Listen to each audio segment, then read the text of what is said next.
दोस्तों, अब तक की कहानी में आपने देखा कि निर्माण ने जासूस की सहायता से सृजन के खिलाफ काफ़ी सबूत इकट्ठे कर लिए थे कि उसने निर्माण से शादी सिर्फ पैसों की चाहत में की थी और वह एक ठग है।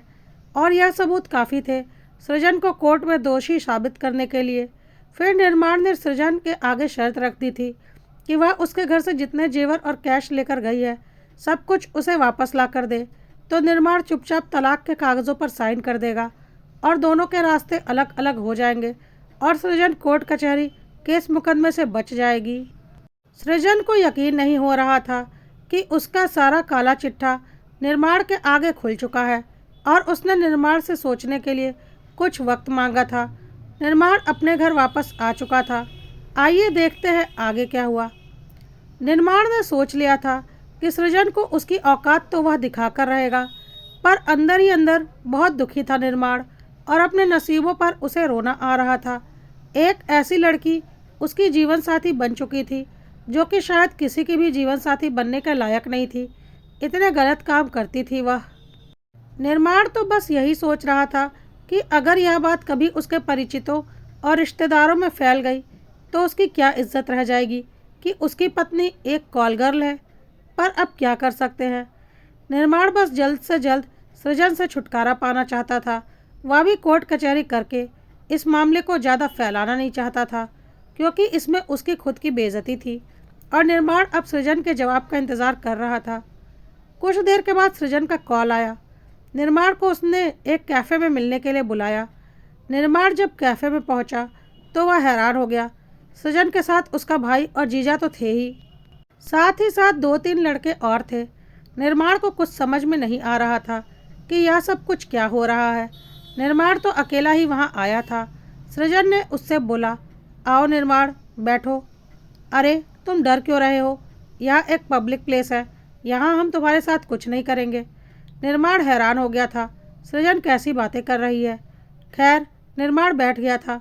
साथ में सृजन, उसका भाई, जीजा और उसके साथ आए लड़के भी उसी टेबल पर बैठे थे।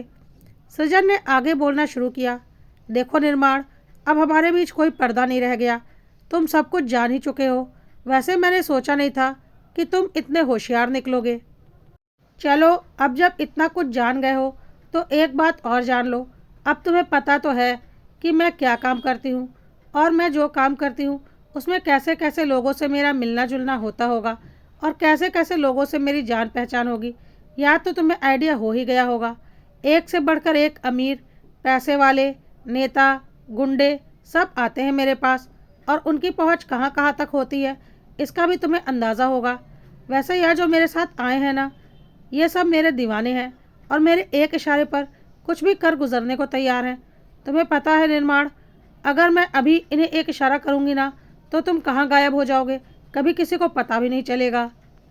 और फिर तुम जो अपने जेवर और कैश मुझसे वापस मांग रहे हो ना, वह तो तुम्हें मिलेंगे नहीं, बल्कि तुम्हारी पत्नी होने के नाते तुम्हारी बाकी की संपत्ति पर भी कानूनन मेरा हक हो जाएगा, क्योंकि अभी हमारा तलाक नहीं हुआ है। फिर तुम्हारे बेचारे बूढ़े माँ बाप का क्या होगा, कभी सोचा है? और जब मैं तुम्हारे साथ, अपने पति के साथ ऐसा कुछ कर सकती हूँ तो उन दो बूढ़ों के साथ क्या कुछ कर सकती हूँ, कोई आइडिया है तुम्हें? तुम्हें तो पता भी नहीं मेरी पहुँच कहाँ कहाँ तक है। मुझसे दूर रहने में ही तुम्हारी भलाई है, इसलिए अब फालतू की बकवास करना बंद करो। मैं तुम्हें तलाक देने को तैयार हूँ, लेकिन तुम्हारी नहीं, मेरी शर्तों पर। मुझे 50 लाख रुपए दे दो, मैं तलाक के कागज़ों पर साइन कर दूंगी। फिर तुम अपनी ज़िंदगी अपने अनुसार जियो। मेरा तुमसे दूर दूर तक कोई नाता नहीं रहेगा। उम्मीद है तुम्हें मेरी बात अच्छे से समझ में आ गई होगी, वरना मेरे बहुत से दोस्त हैं तुम्हें समझाने के लिए। कहकर सृजन ने अपने साथ आए लड़कों के हाथ पर अपना हाथ रख दिया और वह दोनों अजीब से मुस्कुराहट मुस्कुराने लगे निर्माण की ओर देखकर। निर्माण को कोई जवाब देते नहीं बन रहा था। वह हैरान था। सृजन सीधा सीधा उसे जान से मारने की धमकी दे रही थी। सृजन उठकर जाने लगी और जाते जाते उसने बोला, मेरे बातों को धमकी मत समझना। देखो, मैं तो पहले से बदनाम हूँ और मुझे अपनी बदनामी का कोई डर नहीं। और रही जेल की बात, तो वहाँ मैं आती जाती रहती हूँ, काम ही ऐसा करती हूँ, इसलिए मुझे अपनी बेइज्जती की कोई फिक्र नहीं। लेकिन तुम्हारी तो एक इज्जत है ना समाज में। समाज में अगर यह बात फैल गई तो मेरी इज्जत का तो कुछ नहीं होगा। पर तुम्हारी इज्जत तार तार हो जाएगी। और अगर कहीं मेरा मूड घूम गया तो इज्जत की छोड़ो, तुम्हारी बॉडी कहाँ जाएगी यह भी किसी को नहीं पता चलेगा। और जब तुम मेरा कुछ नहीं बिगाड़ पाओगे तो तुम्हारे वह बूढ़े माँ बाप मेरा क्या बिगाड़ लेंगे। इसलिए अच्छे से सोचो समझो और फिर अपना फैसला करो कि तुम्हें क्या करना है। कहकर मुस्कुराते हुए सृजन वहाँ से चली गई। किसी का डर नहीं था सृजन को। निर्माण हैरान परेशान कैफे में बैठा रह गया। सीधा सीधा जान से मारने की धमकी देकर गई थी सृजन वहाँ से। निर्माण को कुछ समझ में नहीं आ रहा था। इस तरह से तो उसने सोचा भी नहीं था कि सृजन ऐसा कुछ भी कर सकती है, पर अब उसे समझ में आ रहा था। बहुत परेशान हो गया था निर्माण, क्योंकि कुछ भी हो, निर्माण एक शरीफ घर का लड़का था और उसे अपनी जान, अपने घर वालों की जान और अपनी इज्जत बहुत प्यारी थी। अपने माँ बाप का इकलौता बेटा था वह। अगर उसे कुछ हो जाता तो उसके माता पिता का क्या होता। सृजन के बिछाए जाल में बुरी तरह से फंस चुका था निर्माण। खैर, निर्माण यही सब सोचते सोचते घर की तरफ जाने के लिए कैफ़े से बाहर निकल गया। लेकिन बाहर उसे सृजन के साथ आए वह गुंडे लड़के मिल गए और वह निर्माण को किनारे ले गए और उसका फ़ोन वगैरह चेक करने लगे। उन्होंने उससे बोला, हम किसी की होशियारी चलने नहीं देते। क्या पता तुमने कैफ़े में हमारी बातें रिकॉर्ड की हो, इसलिए सृजन हमें यहाँ छोड़ कर गई है तुम्हारी चेकिंग करने के लिए। कैफ़े में तो कैमरे लगे थे, इसलिए हमने वहाँ शराफत दिखाई, लेकिन यहाँ हम कोई शराफत नहीं दिखाएंगे। और उन्होंने निर्माण की सारी पॉकेट चेक की, उसका फ़ोन चेक किया कि कहीं उसने कोई रिकॉर्डिंग तो नहीं कर ली। और जब वह संतुष्ट हो गए तभी निर्माण को छोड़ा। निर्माण समझ चुका था कि वह बुरी तरह से फंस गया है और यही सब सोचते सोचते वह घर आ चुका था। उसे कुछ समझ में नहीं आ रहा था कि वह क्या करे।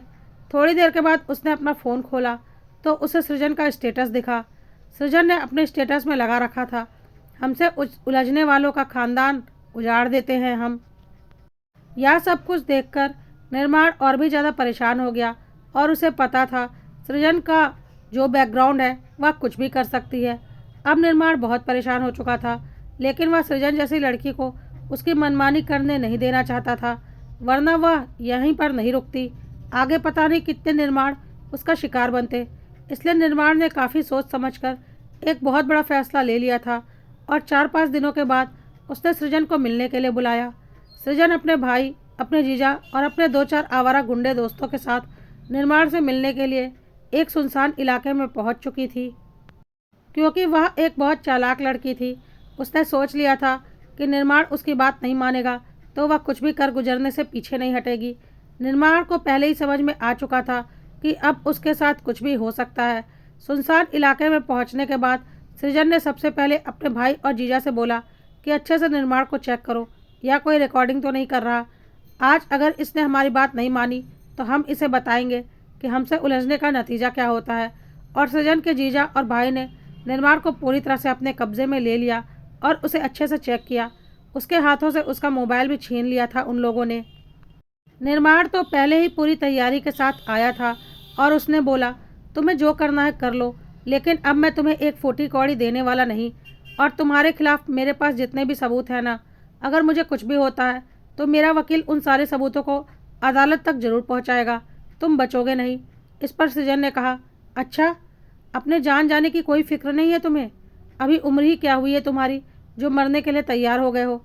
तुम्हें क्या लगता है तुम्हें मारने से पहले हम तुम पर थोड़ा भी तरस खाएंगे? हमें सिर्फ पैसों से मतलब है और पैसों के लिए हम कुछ भी कर सकते हैं। चुपचाप से हमारी शर्त मान लो, वरना तुम्हें अंदाज़ा भी नहीं कि हम क्या करेंगे।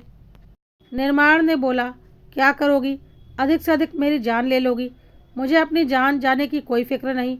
और रही मेरे मम्मी पापा की बात, तो कोई बात नहीं, शायद उनके नसीब में बेटे का सुख नहीं लिखा हुआ है, पर उनकी 2 बेटियां भी हैं। मेरे बाद वह अपने मम्मी पापा का ख्याल रख लेंगी। मुझे अपने जान की कोई फिक्र नहीं। और हाँ, तुम्हें क्या लगता है मुझे मारने के बाद मेरी सारी प्रॉपर्टी तुम्हें मिल जाएगी? वह तो तब मिलेगी ना जब मेरे नाम पर कोई प्रॉपर्टी होगी। मैंने अपना सब कुछ अपने मम्मी पापा के नाम पर कर दिया है और एक पत्नी होने के नाते तुम्हारा हक मेरी प्रॉपर्टी पर बनता है, ना कि मेरे मम्मी पापा की प्रॉपर्टी पर। शादी के बाद 1 महीना रही हो मेरे साथ और मेरी सारी प्रॉपर्टी की मालकिन बनने का सपना देख रही हो। तुम्हारा एक ख्वाब मैं कभी पूरा नहीं होने दूंगा। और मैं रहूं या ना रहूं, तुम्हारा पूरा गैंग जेल की चक्कियाँ पीसेगा। इतना इंतज़ाम मैंने कर रखा है।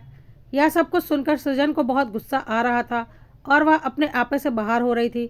उसने बोला, मुझसे मत उलझो, इसी में तुम्हारी भलाई है। तुम्हें पता नहीं मैं क्या कर सकती हूँ, इसलिए चुपचाप मेरी बात मान लो और मुझे पैसे दे दो। मैं तलाक के कागज़ों पर साइन कर दूंगी। मामला कोर्ट के बाहर ही निपट जाएगा। इससे तुम्हारी कोई बदनामी भी नहीं होगी। और तुम्हें अपने जान की फ़िक्र नहीं, अपने मम्मी पापा के जान की फ़िक्र तो होगी। तुम्हें अंदाज़ा भी नहीं मेरा कैसे कैसे लोगों से कांटेक्ट है। एक फ़ोन करूँगी ना तो तुम्हारे घर में घुसकर तुम्हारे मम्मी पापा का मर्डर कर देंगे और तुम कुछ नहीं कर पाओगे। जब जेल जाना ही है तो सिर्फ तुम्हें मारकर जेल क्यों जाऊँगी, तुम्हारा पूरा ख़ानदान ख़त्म करके जाऊँगी। तुमने समझ क्या रखा है, मैं कोई मामूली लड़की नहीं हूँ और तुम मेरी ज़िंदगी के कोई पहले शिकार नहीं हो। तुमसे पहले भी मैंने 2-3 लड़कों का यही हश्र किया है। बस फ़र्क इतना है कि उनसे शादी नहीं की थी, सगाई करके ही उन्हें अपने जाल में फंसाकर लूट लिया था। और फिर वह बेचारे आज कहाँ हैं, क्या कर रहे हैं, कोई नहीं जानता। पर हाँ, उनका पैसा ज़रूर मेरे पास है। और रही सबूत की बात, तो मेरे खिलाफ़ तुम्हारे पास जो सबूत है ना, उनसे मुझे कुछ सालों की जेल होगी, उससे अधिक कुछ नहीं। लेकिन तुम और तुम्हारे मम्मी पापा कहाँ जाओगे यह कोई नहीं जान पाएगा, और ना ही इस बात का कि मुझे कभी कोई सज़ा मिलेगी। कुछ सालों में मैं जेल के बाहर आ जाऊंगी और मेरा धंधा आगे भी ऐसे ही चलता रहेगा, पर तुम्हारा ख़ानदान ज़रूर ख़त्म हो जाएगा। क्या करोगे फिर उन पैसों को बचाकर, जब उन्हें भोगने वाला ही कोई नहीं बचेगा? और तुम्हें लगता है कि तुम पुलिस में मेरी शिकायत करोगे कि मैं यह सारे काम करती हूँ तो पुलिस वाले उस बिना पर मुझे गिरफ्तार कर लेंगे? अरे, पैसे खिलाती हूँ मैं पुलिस को, वह मुझे कुछ भी नहीं करेंगे। तुम्हें पता नहीं है मेरे जैसे कितने लोग यही काम करते हैं और बेखौफ करते हैं, किसी का कुछ नहीं बिगड़ता। तो पुलिस की धमकी तो मुझे देना ही नहीं, कोई पुलिस मेरा कुछ नहीं बिगाड़ेगी। चुपचाप से मेरे मांगे गए पैसे दे दो और शांति से अपना जीवन जियो। निर्माण ने बोला, कोई बात नहीं, मार दो मुझे, कोई फ़र्क नहीं पड़ता। कम से कम मेरे पैसे तुम्हारे हाथ तो नहीं लगेंगे। और रही मेरे मम्मी पापा की बात, तो मुझे पता था तुम ऐसी ही कोई घटिया हरकत करोगी, इसलिए आने से पहले अपने मम्मी पापा को बहुत सुरक्षित जगह पर पहुंचा कर आया हूँ, जहाँ तुम्हारे गुंडे कभी नहीं पहुँच पाएंगे। अपनी जान की मुझे रत्ती भर फिक्र नहीं। यह सब कुछ सुनकर सृजन को और ज़्यादा गुस्सा आ रहा था और उसने अपने भाई और जीजा से बोला, ख़त्म कर दो इसे, बहुत ज़ुबान चलती है इसकी। पहली बार कोई ऐसा मिला है जो मुझसे उलझने की कोशिश कर रहा है और मैं इतनी आसानी से इसे जाने दूंगी? मैं लोगों को डराती हूँ, उनसे डरती नहीं। आप लोग मेरा मुंह क्या देख रहे हो, ख़त्म कर दो इसे। सृजन की बात सुनकर उसका भाई, जीजा और उसके गुंडे निर्माण को मारने के लिए आगे बढ़ रहे थे और सृजन खड़ी होकर ज़ोर ज़ोर से हंस रही थी और बोल रही थी, अब तुम्हें पता चलेगा मुझसे उलझने का नतीजा। लेकिन तब तक एकाएक वहाँ पुलिस आ गई और उन सबको गिरफ्तार कर लिया।